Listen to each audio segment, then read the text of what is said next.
Phone की घंटी बजी। माँ पापा ने फोन उठाकर बात की और खुशी से चहकते हुए डाइनिंग टेबल पर आए और बेटे बहू से बोले, चित्रा आ रही है कल शाम 5 बजे की गाड़ी से। शिवम, तुम बहन को लेने स्टेशन पर टाइम से पहुंच जाना। घर का माहौल बहुत खुशनुमा हो गया था। तभी शिवम लगभग चिल्लाते हुए, इस चित्रा को और कोई काम नहीं है क्या? जब देखो मुंह उठाए चली आती है और फिर सारा घर लग जाता है उसकी आव भगत में, जैसे महारानी हो कहीं की। और आ भी रही है तो टैक्सी करके आ जाए, स्टेशन से इतना कौन सा दूर है, मुझे काम से जाना है, मैं नहीं जा पाऊंगा स्टेशन उसे लेने। माँ तो मुंह ताकती रह गई, ये क्या बकवास कर रहे हो, क्या हो गया है तुम्हें? घर में दो दो गाड़ियां हैं तो टैक्सी करके क्यों आएगी? सगी बहन है तुम्हारी, कोई गैर नहीं। और दामाद जी क्या सोचेंगे कि ससुराल वालों को कोई फर्क ही नहीं पड़ता हमारे आने से? इकलौती बेटी का कोई मान सम्मान है कि नहीं?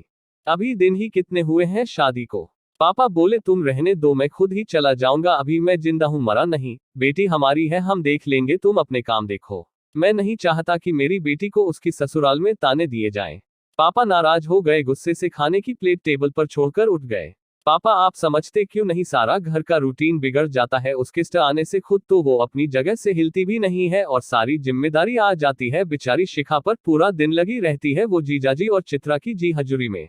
दुनिया भर का खर्चा कर देते हो उनके आने पर, कभी ये लाना कभी वो। उसके बाद जाते हुए बैग भर भर के सामान देते हो, वो अलग। कर दी ना शादी, जो देना था दे दिया, शादी में कम खर्चा किया था क्या उनको देने में? तो अब हर बार ये फिजूल खर्ची क्यों? शिवम ने बहन बहनोई के लिए तंज कसा। पापा बोले, बकवास बंद करो, तुमसे क्या मांग लिया उसने? मेरा पैसा है, मैं जो मन करेगा वो दूंगा। अपनी बेटी को तुम होते कौन हो उसको देने लेने का हिसाब रखने वाले? दिमाग खराब हो गया है। पापा फिर से गुस्से में बोले।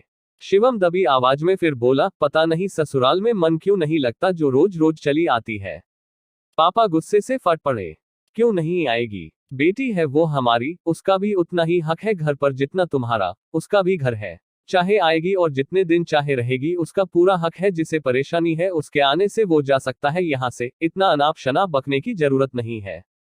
मुझे कुछ नहीं हुआ है पापा, शिवम ने धीमे स्वर में कहा।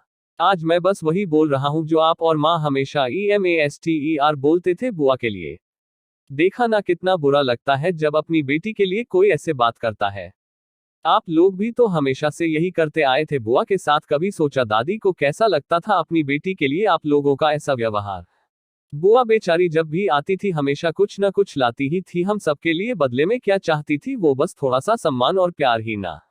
तब आप लोगों ने कभी फूफाजी और बुआ के ससुराल के मान सम्मान के बारे में सोचा? माँ और पापा निशब्द खड़े थे। बुआ ने कभी आप लोगों से कुछ मांगा? कभी ऐसा हुआ हमारे परिवार पर कोई परेशानी आए हो और बुआ और फूफाजी मदद के लिए सबसे आगे न खड़े हो? उनसे मदद लेना तो स्वीकार था आपको, पर उनका आना नहीं। लगातार बोले जा रहा था शिवम, दादी ने कभी आपसे EMASTER ये नहीं कहा कि बुआ के लिए सामान लेना है, पैसे दो? फिर भी आपको हमेशा ऐतराज रहा उनके आने से। वो खुद आपसे ज्यादा सक्षम है। और जहां तक बात बराबर के हक की है तो बुआ भी तो इसी घर की है ना। तो बुआ का हक तो चित्रा से पहले होना चाहिए यहाँ। बोलते बोलते रो पड़ा वो बुआ जो हम पर अपनी जान छिड़कती है। माँ जब उस बुआ के बारे में उल्टा सीधा बोलती थी, कभी आपने मास्टर उन्हें रोका?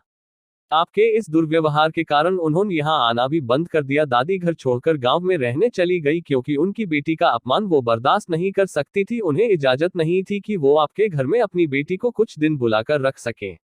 और हाँ पापा, मैंने अपनी पत्नी को इतना अधिकार नहीं दिया कि वो मेरी बहन के बारे में कुछ गलत बोले। ना वो बोलेगी और ना ही मैं सुन पाऊंगा। मैं बहुत प्यार करता हूँ अपनी बहन से, खुद से भी ज्यादा। खुद जाऊंगा स्टेशन उसे लेने। मैं कम से कम खुदगर्ज भाई नहीं हूँ, ये खुशी है मुझे। पापा और माँ का सिर शर्म से झुक गया। शिवम ने गाड़ी की चाबी उठाए और निकल गया घर से। पापा रो रहे थे। बहन को याद करके हिम्मत करके बहन को फोन लगाया और बोले, दीदी बहुत याद आ रही है आपकी, मेरी गलतियों को माफ कर दो। मैं छोटा हूँ और गलतियां छोटों से ही होती हैं। निशा भी बहुत शर्मिंदा है। चित्रा आ रही है कुछ दिन के लिए, आप भी आ जाओ जीजाजी के साथ प्लीज। कहो तो मैं लेने आता हूँ। बहन इतने पर ही पिघल गई, भरे गले से बोली, रो मत पगले, मैं नाराज नहीं हूँ, पूरी कोशिश करूंगी आने की। तुम्हारे जीजाजी घर पर नहीं है, आते हैं तो मैं बात करती हूँ। बहन हो या बेटी, हर घर में मास्टर उनका मान सम्मान आदर सत्कार एक जैसा ही होना चाहिए। दोनों का दर्जा एक जैसा ही होता है, दोनों ही उस घर की बेटियां होती है, तो फिर दोनों में फर्क क्यों किया जाता है? लड़की अपने मायके कुछ मांगने नहीं प्यार लुटाने आती है, फिर क्यों उन्हें उपेक्षित किया जाता है? बेटियां तो घर की शान होती है और बेटियों है। बेटियां तो घर की शान होती है और बेटियों के आने से घर की रौनक होती है। अपनी छोटी सी बच्ची को दिल से लगाकर रखते हैं हम लोग और ये भूल जाते हैं बहन या नंद की तो कहानी आपको कैसे लगी? उनके आने से अच्छी लगी है तो चैनल को सब्सक्राइब करना, वीडियो को लाइक और शेयर करना और कमेंट करके जरूर बताना।